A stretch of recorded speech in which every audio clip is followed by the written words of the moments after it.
हाय दोस्तों, स्वागत है आपका अपने YouTube channel boost your brain with Dheeraj Shukla. दोस्तों आज मैं लेकर के आया हूं आपके लिए केमिस्ट्री की class, modern classification of elements की क्लास। जैसा कि दोस्तों आपने अभी तक पढ़ रखा होगा डॉबरिनर स्ट्राइड, न्यूलैंड ऑक्टेव, मेंडलीव्स का पीरियोडिक टेबल, साथ ही साथ इनके लिमिटेशन, इनके एनोमलीज और इनकी खामियां कमियां। तो कहीं ना कहीं आज हमें पढ़ना होगा मॉडर्न पीरियोडिक टेबल, जो हमारे एग्जाम के दृष्टिकोण से, हमारे केमिस्ट्री के स्टडी के दृष्टिकोण से बेहद इंपॉर्टेंट, बेहद जरूरी है। तो आइए दोस्तों आज हम बढ़ते हैं मॉडर्न क्लासिफिकेशन ऑफ एलिमेंट्स की तरफ। स्टूडेंट्स, होता क्या है कि अभी तक हमने जो जितने भी क्लासिफिकेशन ऑफ एलिमेंट्स देखे हैं, डॉबरिनर्स के, न्यूलैंड्स के, या तो फिर आपने मेंडलीव के देखे होंगे, ये तीनों के तीनों जो बेस्ड थे वो किस पे थे? एटॉमिक मास पे बेस्ड थे। एलिमेंट के एटॉमिक मास पे, जो कहीं ना कहीं जाकर के आगे रुक जाते हैं, फंस जाते हैं। न्यूलैंड सिर्फ 3 ट्रायड बना पाते हैं, सॉरी डॉबरिनर से 3 ट्रायड बना पाते हैं। न्यूलैंड कैल्शियम तक एप्लीकेबल होते हैं, तो वे मेंडलीव अपने साथ ढेर सारी कमियां लेकर। होता क्या है कि अभी तक डॉबरिनर्स हो, न्यूलैंड हो या मेंडलीव हो, उन्होंने एलिमेंट्स को एटॉमिक मास के बिहाफ पे अरेंज किया और कहीं ना कहीं वो आगे जाके फंसते दिखाई पड़े। जैसा कि आप जानते हैं डॉबरिनर सिर्फ 3 ट्रायड बना पाते हैं, न्यूलैंड सिर्फ कैल्शियम तक एप्लीकेबल होते हैं, तो मेंडलीव जो है अपने साथ ढेर सारी खामियां लेकर के आते हैं। तो 1913 में हमारे साइंटिस्ट हेनरी मॉसले ने क्या कहा? हेनरी मॉसले ने ये कहा कि अगर हम एलिमेंट्स को एटॉमिक मास के बदले एटॉमिक नंबर पे अरेंज करना स्टार्ट करें, तो कहीं ना कहीं हम एलिमेंट्स के ज्यादा क्वांटिटी, ज्यादा गुणों को बता पाएंगे, एलिमेंट्स के प्रॉपर्टीज को अच्छे से बता पाएंगे और उन्हें हम अपने पीरियोडिक टेबल में अच्छे से अरेंज कर पाएंगे without any doubts, without any confusion. तो होता क्या है, इनके बताने के बाद हमारे एक साइंटिस्ट है जिनका नाम आप सब जानते होंगे, जिन्होंने मॉडर्न पीरियोडिक टेबल को बनाया है, नील बोर। नील बोर जो होते हैं वो क्या करते हैं, बिल्कुल ध्यान में रखते हुए एलिमेंट्स को एटॉमिक मास के बदले एटॉमिक नंबर के अनुसार रखते हुए अपना क्लासिफिकेशन ऑफ एलिमेंट्स बनाने के लिए अग्रसर होते हैं, आगे बढ़ते हैं। तो होता क्या है माय डियर स्टूडेंट्स, जब हेनरी मॉसले ने सजेस्ट किया तो हेनरी मॉसले ने स्पष्ट रूप से यह बताया कि अगर हम एलिमेंट्स को मास के बदले नंबर में बताएंगे तो कहीं ना कहीं वो ज्यादा एप्लीकेबल होगा, कहीं ना कहीं वो एलिमेंट्स के ज्यादा फंडामेंटल प्रॉपर्टी को शो करेगा और हमारे लिए कहीं ना कहीं ज्यादा सूचनाप्रद, ज्यादा ज्ञानप्रद होगा, हमारे लिए कहीं ना कहीं ज्यादा वो है। डियर स्टूडेंट्स, आइए देखते हैं modern periodic table of elements अगर एग्जाम में आता है तो हम क्या करेंगे। जैसे कि modern periodic table is based on the atomic number of elements. सबसे पहली बात कि जो मॉडर्न पीरियोडिक टेबल है वो किस पे बेस्ड है? एटॉमिक नंबर ऑफ एलिमेंट्स के बेस पे है। दूसरी बात कि when the elements are arranged according to increasing atomic number, यानी जब हम एलिमेंट्स को उनके इंक्रीजिंग एटॉमिक नंबर के बिहाफ पर अरेंज करेंगे, then the elements having same number of valence electron, कब क्या होगा? वो एलिमेंट जिनके सेम बैलेंस इलेक्ट्रॉन होंगे ऑकर एट रेगुलर इंटरवल्स, वो बराबर के अंतराल पे आते रहेंगे। यानी कि इन्होंने ये कहा कि अगर आप एलिमेंट्स को एटॉमिक नंबर के अनुसार अगर आप कॉन्फ़िगरेट करिएगा, अरेंज करिएगा, तो आप ये पाइएगा कि रेगुलर इंटरवल पे जो बैलेंस इलेक्ट्रॉन होंगे वो आते रहेंगे। यानी कि हर एक ग्रुप जो होगा, आप जानते हैं मॉडर्न पीरियोडिक टेबल ग्रुप्स और पीरियड ग्रुप भी कहा जाता है, पीरियड टेबल भी कहा जाता है, तो इसमें हर एक ग्रुप में जो नंबर ऑफ बैलेंस इलेक्ट्रॉन होते हैं कहीं ना कहीं क्या होते हैं? माय डियर स्टूडेंट्स, आइए देखते हैं कुछ और पॉइंट्स जो और ज्यादा क्लियर करेगा हमारा मॉडर्न क्लासिफिकेशन ऑफ एलिमेंट्स। जैसे कि the arrangement of elements in the modern periodic table is based on the electronic configuration. यानी मॉडर्न पीरियोडिक टेबल में जो एलिमेंट्स को अरेंज किया गया है वो कहीं ना कहीं इलेक्ट्रॉनिक कॉन्फ़िगरेशन के बिहाफ पे किया गया है, उनके बैलेंसी के बिहाफ पे किया गया है। आप ध्यान दीजिएगा, मॉडर्न पीरियोडिक टेबल में हमने क्या किया? पहले एलिमेंट्स को लिया, उनका एटॉमिक नंबर लिया, उनको कॉन्फ़िगरेट किया, फिर उनकी बैलेंसी जैसी आई उस तरह से हमने उनको अरेंज करना शुरू किया। अगले पॉइंट पे, the horizontal rows of the elements in the periodic table are called period. अगर आप मॉडर्न पीरियोडिक टेबल देखेंगे तो जो लाइनें लेफ्ट टू राइट इस तरह से होती हैं, ऐसे लाइनों को हम क्या कहते हैं? कहते हैं पीरियड्स। क्या कहते हैं भाई? पीरियड्स कहते हैं। और आप ध्यान दीजिएगा there are 7 periods in the modern periodic table. Modern periodic table में ऐसी कितनी पीरियड है? 7 पीरियड है, यानी 7 पीरियड है। आगे बढ़ते हैं, the vertical column in the modern periodic table are called group. वही अगर जो वर्टिकल कॉलम है जो ऊपर से नीचे की ओर ऐसे आता है, इन्हें हम बोलते हैं ग्रुप्स। क्या बोलते हैं? ग्रुप बोलते हैं। There are 18 groups in the modern periodic table, और ऐसे ही हमारे मॉडर्न पीरियोडिक टेबल में 18 ग्रुप्स हैं। यानी कहीं ना कहीं अगर आप ध्यान देंगे तो आपको मालूम चलेगा कि मॉडर्न पीरियोडिक टेबल में 7 पीरियड्स और 18 ग्रुप्स हैं। कितने पीरियड्स हैं? 7 पीरियड्स और 18 ग्रुप। इसलिए इसे बहुत लोग क्या कहते हैं कि पीरियड एंड ग्रुप का टेबल। बहुत लोग इसे क्या कहते हैं? मॉडर्न पीरियोडिक टेबल को ग्रुप एंड पीरियड टेबल भी कहते हैं, यानी पीरियड एंड ग्रुप टेबल भी कहते हैं। आप इसको बखूबी ध्यान दीजिएगा। स्टूडेंट्स, हम आते हैं जैसे कि the valence shell of all the noble gases are completely filled. आप जानते हैं कुछ नोबल गैसें होती हैं, निष्क्रिय गैसें होती है जो कहीं भी रिएक्ट नहीं होती हैं, तो इनका जो बैलेंस शेल होता है वो क्या क्या होता है? कंप्लीटली फिल्ड होता है। और इन्होंने मॉडर्न पीरियोडिक टेबल में ग्रुप नंबर 18 में जितने भी एलिमेंट्स आपको मिलेंगे वो सारे के सारे क्या होंगे? नोबल गैसेस ही होंगे, जैसे कि helium, neon, argon, krypton, xenon, radon and uranium. ये सारे नोबल गैसेस हैं जो कि आपको मिलेंगे ग्रुप नंबर 18 में। वही हम बढ़ते हैं अगले पॉइंट्स की तरफ। In the modern periodic table, metal have been separated from non-metal by some elements called metallites। अगर आप मॉडर्न पीरियोडिक टेबल देखेंगे तो बेहद खास तरीके से बनाया गया है। एक तरफ आपको मेटल मिलेगा, एक तरफ आपको नॉन मेटल मिलेगा, तो वही बीच में कुछ और खास तरह के एलिमेंट्स होते हैं जो मेटल और नॉन मेटल को अलग करते हुए दिखाई पड़ते हैं। आप देखिएगा मॉडर्न पीरियोडिक टेबल अगर कलरफुल होगा तो उनमें कुछ अलग कलर से ऐसे एलिमेंट्स को बनाए गए होते हैं जिनमें नाम है boron, silicon, germanium, arsenic, antimony, tellurium and polonium. ये सारे वो एलिमेंट्स हैं जो मेटलाइट्स होते हैं, यानी जो मेटल और नॉन मेटल को अलग करते हैं, यानी जिनके अंदर मेटल और नॉन मेटल दोनों का गुण होता है। तो आइए अब हम बढ़ते हैं कुछ खास बातें जानने के लिए। वो कौन सी खास बातें हैं जो पीरियड के लिए स्पेशल है और ग्रुप के लिए स्पेशल है। उसके बाद हम पढ़ेंगे properties of periods and properties of groups. तो आइए देखते हैं ग्रुप के बारे में कि आखिर ये ग्रुप क्या होता है। आप सब जानते हैं कि ग्रुप तो होते हैं 18, पर हर ग्रुप में ऐसा क्या खास होता है जो उन्हें स्पेशल बनाता है, मॉडर्न क्लासिफिकेशन ऑफ एलिमेंट्स में उनके महत्व को बढ़ाता है।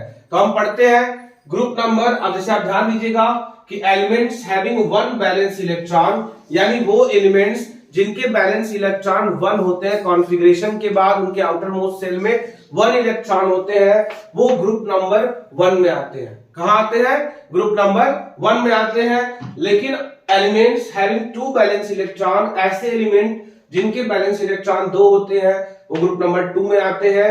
और ऐसे एलिमेंट जिनके बैलेंस इलेक्ट्रॉन 3 होते हैं वो ग्रुप नंबर 13 में आते हैं। ध्यान दीजिएगा, ग्रुप नंबर 13 में आते हैं। और अगर बैलेंस इलेक्ट्रॉन 4 होंगे तो 14 में आएंगे, 5 होंगे तो 15 में आएंगे, 6 होंगे तो 16 में आएंगे, 7 होंगे तो 17 में आएंगे, 8 होंगे तो 18 में आएंगे।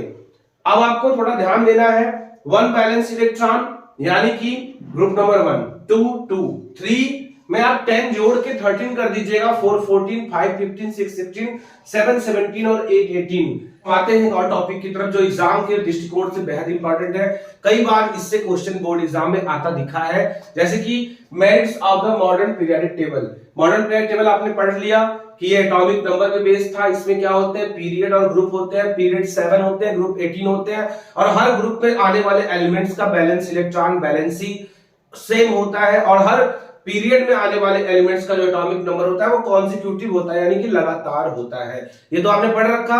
तो अब हम पढ़ते हैं कि merits of the modern periodic table, यानी मॉडर्न पीरियोडिक टेबल की अच्छाइयां क्या थी, इनमें कौन कौन सी बातें थी जो बहुत ही अच्छी थी। जैसे कि modern periodic table is based on the atomic number. हम सब जानते हैं कि ये टेबल ये एकमात्र नहीं ऐसा टेबल था जो एटॉमिक नंबर पे बेस्ड था। वहीं दूसरी बात, it helps to understand why elements in the same group show similar properties while elements in the different group show different properties। इन्होंने ये भी बताया कि अगर एलिमेंट सेम ग्रुप का है, जैसे ग्रुप नंबर 1 के सारे एलिमेंट्स एक जैसी प्रॉपर्टी रखते हैं, तो वही ग्रुप नंबर 4 की एलिमेंट्स जो होते हैं वो अलग प्रॉपर्टी रखते हैं, यानी एक ग्रुप से दूसरे ग्रुप में प्रॉपर्टीज में काफी ज्यादा डिफरेंसेस होता है। वही अगर बात करें एक ग्रुप की, तो उनके सारे एलिमेंट्स की प्रॉपर्टी सेम टू सेम होती है। साथ ही साथ इन्होंने ये भी बताया The modern periodic table explain the reason for the periodicity in the properties of elements। Modern periodic table ने ये भी बताया कि एलिमेंट्स की जो पीरियोडिसिटी होती है ये क्या होती है, उन्होंने इसके बारे में ब्रीफली एक्सप्लेन किया। साथ ही साथ चौथा पॉइंट जो बहुत ही बेहद जरूरी है, there are no anomalies in the arrangement of elements in the modern periodic table। जब नील बोर ने एलिमेंट्स को मास के हिसाब से नहीं बल्कि नंबर के हिसाब से अरेंज किया, तो उनको अरेंजमेंट करने में कोई भी एनोमलीज, कोई भी कमियां, कोई भी लिमिटेशन नहीं मिली। माय डियर स्टूडेंट्स, हम आते हैं मेरिट के बाद advantages of the modern periodic table, यानी मॉडर्न पीरियोडिक टेबल की एडवांटेज क्या है। तो जैसे आप जानते होंगे, सब नंबर 1 कि the periodic table has made the study of chemistry systematic and easy. Modern periodic table से क्या होता है, बच्चों को बड़ा हेल्प मिलता है, हम केमिस्ट्री को सिस्टमैटिक तरीके से और आसान तरीके से पढ़ पाते हैं, समझ पाते हैं और याद कर पाते हैं। वहीं it is easier to remember the properties of an element, किसी भी एलिमेंट की प्रॉपर्टीज को आप आसानी से याद कर सकते हो अगर आप उस एलिमेंट का पोजीशन आपको पता होगा कि वो एलिमेंट पीरियोडिक टेबल में उसकी पोजीशन कहां है, यानी किस ग्रुप में या किस पीरियड में है। वहीं periodic table chart is used as a teaching aid in chemistry in schools and colleges. School और कॉलेज में बच्चों की सहायता के लिए ये पीरियोडिक टेबल चार्ट का हम यूज करते हैं। आप सब जानते होंगे, हमारी बुक्स में, हमारे कॉलेजेस में, हमारे लाइब्रेरी में, हर जगह जो होता है आपको ये पीरियोडिक टेबल इजीली अवेलेबल होता है, जिससे कि आप केमिस्ट्री को सिस्टमैटिक और इजी वे से आप पढ़ाई कर सको। तो दोस्तों, बहुत ज्यादा ही नहीं, बस थोड़ा सा पॉइंट और बचा है, जैसे कि characteristics of period and characteristics of group, यानी किसी भी पीरियड की क्या खास बातें हैं, क्या गुण होते हैं, साथ ही साथ किसी भी जो आपका ग्रुप होता है उसकी क्या खास बातें होती हैं। तो बहुत ज्यादा नहीं, लास्ट 5 मिनट्स में मैं आपको सारा कुछ क्लियर कराने वाले हूं, तो आप कहीं जाइएगा नहीं, वीडियोस को पूरा देखिएगा और हमारे चैनल बूस्ट योर ब्रेन को लाइक करके, कमेंट करके, सब्सक्राइब करके अपना प्यार देते रहिएगा। तो निश्चित ही हम बढ़ेंगे चैप्टर के लास्ट पॉइंट की तरफ, characteristics of period and characteristics of group, जो कि एग्जाम के दृष्टिकोण से बेहद जरूरी है। स्टूडेंट्स, आते हैं बहुत ही इंपॉर्टेंट टॉपिक पर, कैरेक्टरिस्टिक्स ऑफ पीरियड, यानी किसी भी पीरियड आप सब जानते होंगे, पीरियड क्या होता है, horizontal column left to right वाला होता है, जो ऐसे ऐसे करके होते हैं, ये 7 होते हैं। इनके क्या गुण होने चाहिए? तो नंबर 1, बैलेंस इलेक्ट्रॉन। इनमें बैलेंस इलेक्ट्रॉन क्या और कैसा होना चाहिए, तो ध्यान से देखिएगा, बहुत ही इंपॉर्टेंट है एग्जाम के दृष्टिकोण से। Are moving from left to right, जैसे ही आप लेफ्ट टू राइट अगर आप पीरियड में जाओगे तो क्या पाओगे, the number of balance electron increases from 1 to 8। ये बैलेंस इलेक्ट्रॉन भी इंक्रीज होंगे, बढ़ेंगे। कैसे बढ़ेंगे? 1 to 8, यानी अगर पहले पीरियड में आपके क्या दिखेंगे, अगर ये 1 है तो 1 से जैसे ही आप आगे जाओगे 1 2 3 4 ऐसे ऐसे करके ये 8 तक आपको बढ़ते हुए दिखाई पड़ेंगे, अगर आप एक पीरियड में जाते हो, लेफ्ट टू राइट जाते हो तो। वहीं अगला पॉइंट है बैलेंसी। तो अब बहुत से बच्चे कंफ्यूज होते हैं बैलेंस और बैलेंसी, तो मैंने आप लोग के लिए वीडियो बना रखा है, डिस्क्रिप्शन में उसका लिंक मिल जाएगा, वहां जाकर के आप बैलेंस और बैलेंसी के बीच के डिफरेंसेस को इजीली पता कर पाओगे। आपको फ्यूचर में कभी भी इनमें कोई कंफ्यूजन नहीं होगा, आप जाके उस वीडियो को अच्छे से देख सकते हो। बैलेंसी का मतलब are moving from left to right, जब आप लेफ्ट टू राइट जाओगे, यानी अगर आप किसी भी पीरियड में जाओगे, तो valency of element is also increases first from 1 to 4, यानी यहां भी क्या होगा, बैलेंसी भी क्या होगी, पहले तो एलिमेंट्स की बैलेंसी इंक्रीज होगी, बढ़ेगी 1 to 4 तक, फिर क्या होगा 4 के बाद ये डिक्रीज होना शुरू हो जाएगी, यानी 3 2 1 0 हो जाएगी। यानी कि पहले क्या होगी, बैलेंसी बढ़ती हुई दिखाई पड़ेगी 1 to 4, फिर क्या होगी, कम हो जाएगी 3 2 1 एंड 0। क्या? बैलेंसी। लेकिन बैलेंस इलेक्ट्रॉन बढ़ते रहेंगे 1 से 8 तक। आते हैं साइज ऑफ एटम्स की तरफ।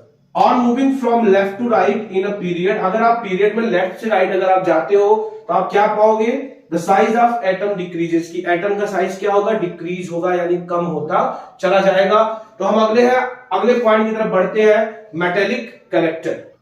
तुम्हारे स्टूडेंट बढ़ते हैं नेक्स्ट पॉइंट की तरफ, that was the metallic character. यानी मेटेलिक कैरेक्टर क्या होता है, तो आप ध्यान से देखिएगा, जब आप लेफ्ट से राइट जाइएगा तो मेटेलिक कैरेक्टर जो होगा वो क्या होगा, डिक्रीज होगा।